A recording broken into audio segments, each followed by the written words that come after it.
Good morning to Dr. Michael Conroy. He's a dermatologist, works with Dublin and Riverside Methodist Hospitals. Doctor, appreciate your time this morning. Good morning, Joel. Happy to be here. Great. We got a study yesterday that claims aspirin and ibuprofen can actually help prevent skin cancer. What do you know about that? Well, it's all new data, and it's all exciting data, certainly, but I would reserve complete judgment until some more research comes in. But the preliminary stuff is pretty exciting.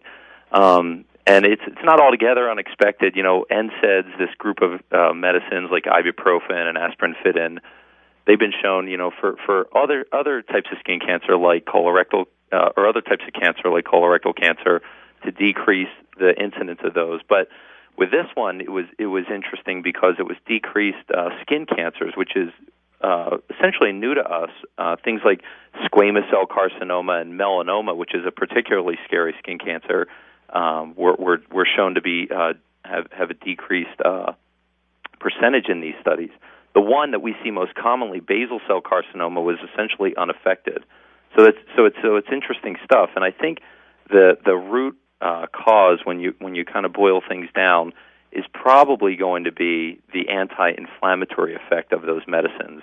And I think that'll pan out in future studies. But it's exciting preliminary data, certainly. So is that the kind of thing you would recommend your patients then to start taking an aspirin a day to help fight that since we're going into sunny season? Yeah, well, I don't know if I would jump on just yet as opposed to, doing it cautiously. Certainly if you have any contraindications or reasons you shouldn't use those things, like ulcers in the stomach, those type of things, or bleeding problems, you know, you'd want to consult your primary doctor with those things, or even your dermatologist for that matter. Gotcha. But yeah, I think it's not something you want to jump on just yet. But there's other certainly protective effects that have been proven for aspirin, such as with heart disease. So I think it's certainly something to consider. So since you're a dermatologist and we've got, like the Memorial, sunshine today, sunshine tomorrow, a lot of people are out gardening, biking, whatever. What should we be doing? Guaranteed lock to help save your skin. Yeah, this is our hot time. You know, I noticed Memorial Day weekend I was out at the pool, and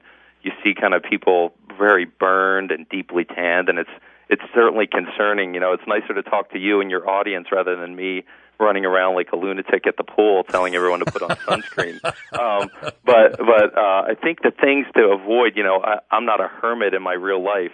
I go out, but I just do it in a smart way. You know, I try and avoid that peak 10 to 4 sun time. That's the real dangerous rays that you see. And then the other things that we do, I love those UPF clothing, you know, that you can buy. And another thing that I talk to people about that they don't seem to hear about is a product that RIT Dye makes, RIT, that you can actually throw in. It's dirt cheap. You can throw in with your laundry, and it can provide a UPF of 30, kind of a SPF version for clothing.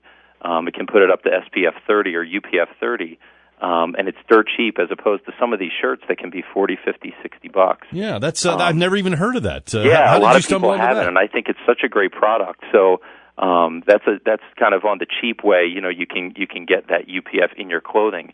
But then you ask, you know, about the tournament, those kind of things. Mm-hmm. You know, I think sunscreen is the thing. And most people will say, "Oh, I put on sunscreen. Can't you tell?" And I say, "I can't really tell with that great burn or tan you have going on that you used much." But I think if you use enough, that's the key. You know, they'll say, "What do I use?" And I say, just get something SPF 30 or bigger. And then the other thing, make sure you use enough and recoat.